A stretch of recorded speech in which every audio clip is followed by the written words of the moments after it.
And to France, which is tightening security at its museums after an audacious daytime heist from the Louvre stunned the nation. Investigators are trying to locate and recover crown jewels snatched by the thieves on Sunday. French lawmakers are calling it a national humiliation, and experts are warning that it may already be too late to recover the artefacts intact. A heist in broad daylight that took just under 7 minutes has shaken France.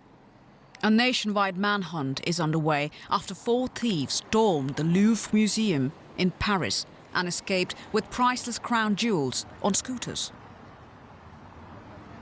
It's a crazy story, you know. We could say this is the heist of the decade. If you target the Louvre, the most important museum in the world, and then get away with the French crown jewels, something was wrong with security.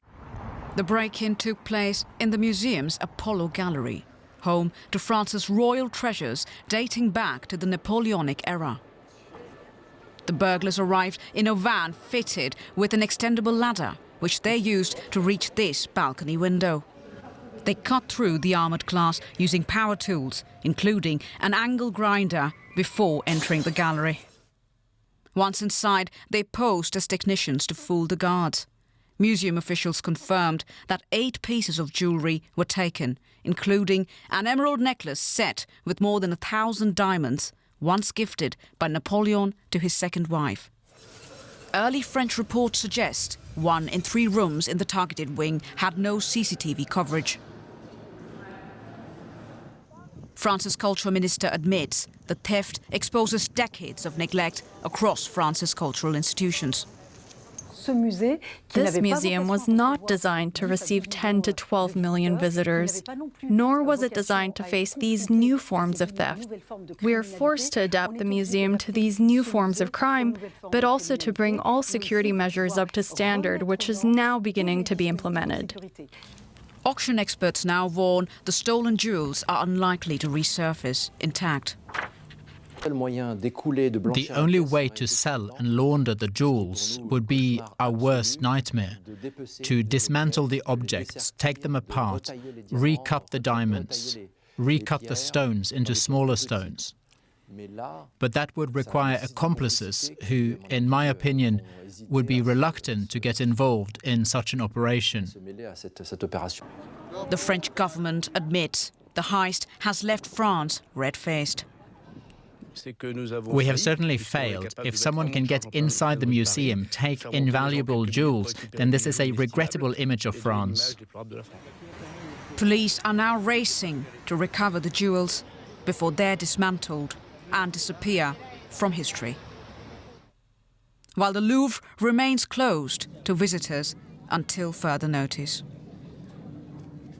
Let's explore this with Geoff Kelly. He's a partner at Argus Cultural Property Consultants. That's a risk management firm specialising in the protection and preservation of fine art.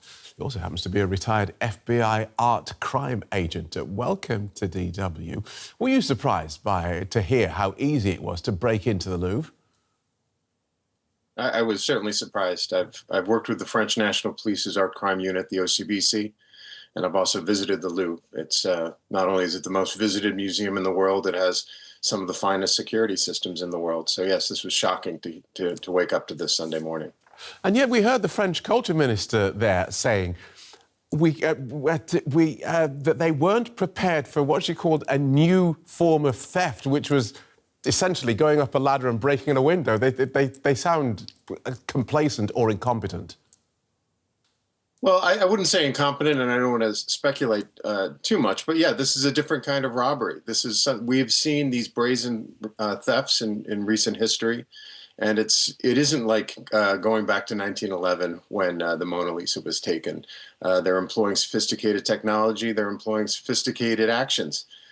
So I don't want to sit there and speculate on the level of security. Sometimes an action that is so brazen sometimes works because no one anticipated it. And that's one of the difficult problems about having a museum, is that you need to temper security with a pleasurable experience for your visitors. From your experience with the FBI, walk us through how you think French police will be approaching this investigation.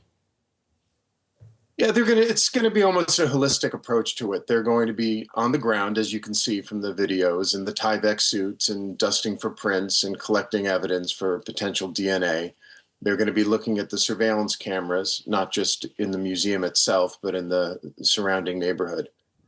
And then they're going to be tapping into their informant network. Did anybody hear anything? As you mentioned in the story, you're now in the possession of these incredibly valuable and incredibly well-known pieces of jewelry. You've got to do something with it. And the obvious solution, if you want to monetize it, is going to be to break them down, recut the gems, and melt down the settings. Well, you're going to have to get somebody to do that. And if you ask somebody and they say no, they become a liability. And so that's what the French police will be doing now, is trying to race time to get these pieces back before they are melted down. I understand you worked on the Isabella Stewart Gardner Museum heist in 1990, when paintings valued at hundreds of millions of dollars were stolen in Boston. Do you see this Louvre heist as driven by the same kind of motives, or is jewellery theft a different ballgame? Jewelry theft is, if art theft is here, jewelry theft is at another level. Because we find historically that I was the case agent on the Gardner Museum robbery for more than 2 decades. And you find that art theft, paintings, pieces of art, it's almost, I wouldn't say novices, but it's people who aren't really savvy about the art world. Because once you get a piece as iconic as a Rembrandt, it's almost impossible to move. Whereas jewelry, that's easier to move, obviously, when you break it down. I would say that I think we're on a short clock right now.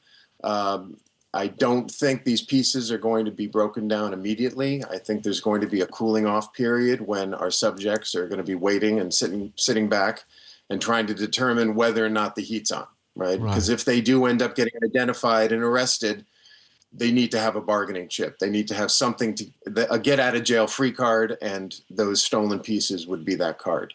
Okay. But if they feel like they've gotten away with it, then they're going to take the next step.